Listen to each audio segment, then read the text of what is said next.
अरविंद सावंत आता बोलत होते। लोकसभेत घुसखोरी केलेल्या तरुणाचं नाव आता पुढे आलंय। एकाचं नाव सागर आहे तर दुसरा तरुण ज्याने संसद भवनाच्या बाहेर स्मोक कॅन्डल जाळलेली आहे त्याचं नाव आहे अमोल शिंदे आणि तो आहे महाराष्ट्रातल्या लातूर जिल्ह्यातला।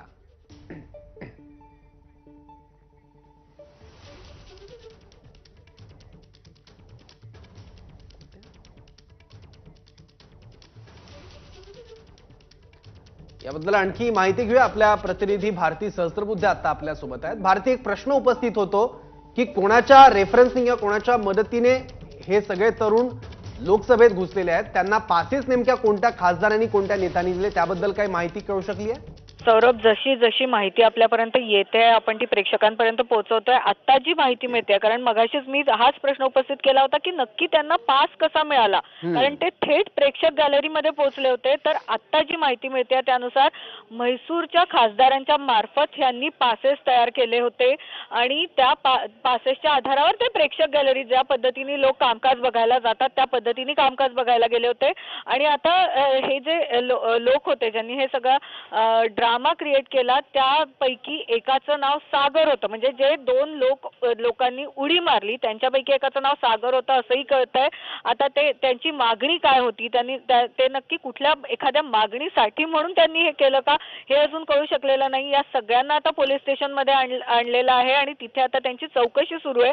त्या चौकशीतून आपल्याला जी जी माहिती पुढे येते त्या पद्धतीची माहिती आपण आता प्रेक्षकांपर्यंत पोहोचवतोय। मात्र आता आपल्याजवळ हीच महत्त्वाची माहिती आहे की ज्या लोकांनी उडी मारली त्यापैकी एकाचं नाव सागर होतं आणि बाहेर जे आंदोलन करत होते, बाहेर ज्यांनी जे पिवळ्या रंगाचा जो स्मोक होता तो सोडत काहीतरी घोषणाबाजी करण्याचा प्रयत्न केला होता, ते दोन लोक होते। त्यापैकी एक महिला होती आणि एक तरुण होता आणि तो तरुण अमोल शिंदे नावाचा लातूरचा होता आणि महिला जी होती ती हिस्सारची होती। इतकी माहिती आता आपल्यापर्यंत पोहोचलेली आहे। सौरभ, जसजशी माहिती या महत्त्वाच्या घटनेची मिळेल तसतशी आपण पोहोचवत राहू प्रेक्षकांपर्यंत। ठीक आहे भारती, पुन्हा एकदा विचारतो मी, संपूर्ण घटनाक्रम तुम्ही सांगू शकाल? सुरुवातीपासून काय काय घडलं आणि सगळे अपडेट सविस्तर? अर्थात सौरभ, आपण प्रेक्षकांसाठी सांगू की आपल्याला माहिती आहे संसदेचं अधिवेशन सुरू आहे, लोकसभेत कामकाज सुरू होतं, प्रश्नोत्तरांचा तास सुरू होता, व्यवस्थित कामकाज सुरू असताना अचानक प्रेक्षक गॅलरीतनं दोन लोकांनी थेट लोकसभेत जिथे आसन व्यवस्था आहे तिथे उडी मारली आणि जिथे खासदार बसलेले होते ते जे टेबल्स आहेत त्या टेबल्सवरच उडी मारली। त्यांनी अचानक पिवळ्या रंगाचा तो धूर यायला लागला, त्यामुळे त्यांनी काहीतरी स्मोक कॅन्डल किंवा काहीतरी जाळली। खासदारांनीच पहिल्यांदा प्रयत्न करून त्यांना पकडण्याचा प्रयत्न केला आणि पकडलं सुद्धा। लगेच सुरक्षा रक्षक धावत आले आणि सुरक्षा रक्षकांनी त्या सगळ्यांना ताब्यात घेतलं। संसदेच्या आत म्हणजे लोकसभेच्या आत एवढंच घडलं, मात्र त्या दरम्यान संसदेच्या आवारात बाहेर सुद्धा एक छोटासा ड्रामा झाला। तशाच पद्धतीचा पिवळा स्मोक पसरवत दोन लोक घोषणाबाजी करत होते, त्यापैकी एक महिला होती आणि एक युवक होता आणि त्या दोघांनी सुद्धा संसदेच्या बाहेर आवारात घोषणाबाजी करत, नारेबाजी करत डिस्टर्बन्स क्रिएट करण्याचा प्रयत्न केला।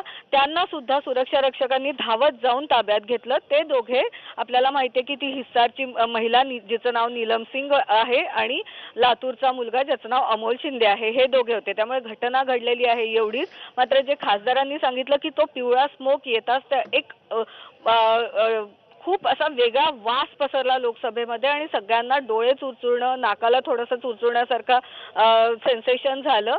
लगेचच जे पीठासीन अधिकारी होते त्यांनी संसदेचं कामकाज स्थगित केलं। 2 वाजेपर्यंत स्थगिती दिली गेली कामकाजाला आणि सगळ्या खासदारांना सुरक्षितपणे बाहेर काढलं गेलं। सौरभ, बरोबर। तर लोकसभेत नेमके 3 जण घुसलेले होते आणि त्यापैकी दोघांनी प्रेक्षक गॅलरीतून खाली उड्या मारल्यात। त्यांची नावं आता एकेकानी समोर येत आहेत। संसदेच्या बाहेर ज्या कॅन्डल स्मोक जाळण्यात आलेल्या होत्या त्यांची नावं पुढे आली आहे। त्यातला एक तरुण आहे अमोल शिंदे, वय वर्ष 25, तो आहे महाराष्ट्रातल्या लातूर जिल्ह्यातल्या, आणि दुसऱ्या तरुणीचं नाव आहे नीलम सिंग, ज्या की हिस्सारच्या आहेत।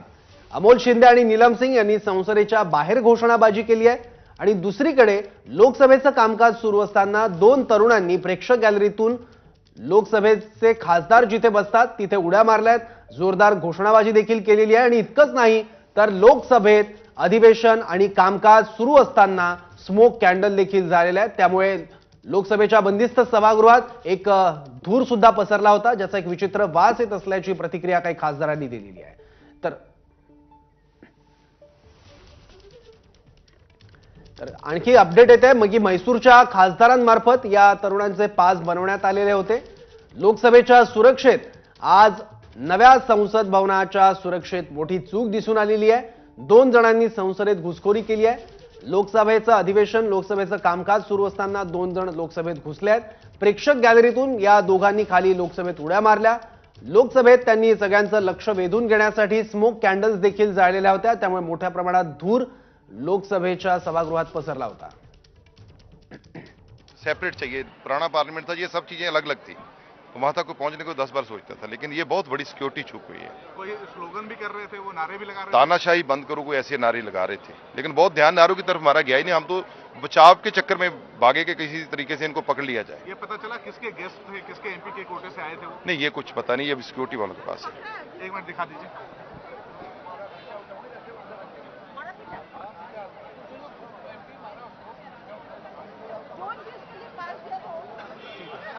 मौजूद थे जो ये पूरा हादसा हुआ है जिस तरीके से, क्या कहेंगे इस पूरे विषय को लेकर? नहीं, कहीं चूक तो हुई है ही. और जब वो एक व्यक्ति नीचे कूदा होगा, लेकिन हमको लगा कि गिर गया है. जब दूसरा व्यक्ति भी उतर रहा था, रेलिंग पकड़ करके कूदने की कोशिश कर रहा था, तब सबके ध्यान में आया. तो इतने इस बीच में सब लोग सतर्क हो गए थे. आप वहाँ मौजूद थे, मतलब प्रत्यक्षदर्शी तो बहुत सारे थे, लेकिन आप मुख्य नहीं, मैं चेयर पर था, दूर था मैं थोड़ा सा. मैंने देखा एक क्या कोई, हुआ था एग्जैक्टली? नहीं, मैंने बताया ना कि वो कूदा, उसने फिर वो जूता खोलने की कोशिश की, उसमें से कुछ निकाला, एक ने वो पिट करके वो धुआं निकल रहा था उसमें से. इन द मीन टाइम जो हमारे सुरक्षा कर्मी हैं, उन्होंने तत्परता के साथ दोनों को काबू में कर लिया, और अब जांच होगी, पता चलेगा क्या फैक्ट्स हैं. लेकिन एमपी लोग ये कह रहे हैं सर कि आप लोगों ने कोई एक्शन नहीं लिया, जो सिक्योरिटी वाले हैं उन्होंने कोई एक्शन ले लिया, सुरक्षा में चूक हुई है बहुत बड़ी. नहीं, चूक तो हुई है, इसको तो सब स्वीकार करेंगे, और एक्शन अब लिया जाएगा, पकड़े जा. कह नहीं सकते. स्पीकर साहब इस संबंध में विचार करेंगे. वो और भी जो संबंधित हमारे जो बड़े इसके जिम्मेदार लोग हैं उस पर विचार करेंगे और हल निकलेगा इसका.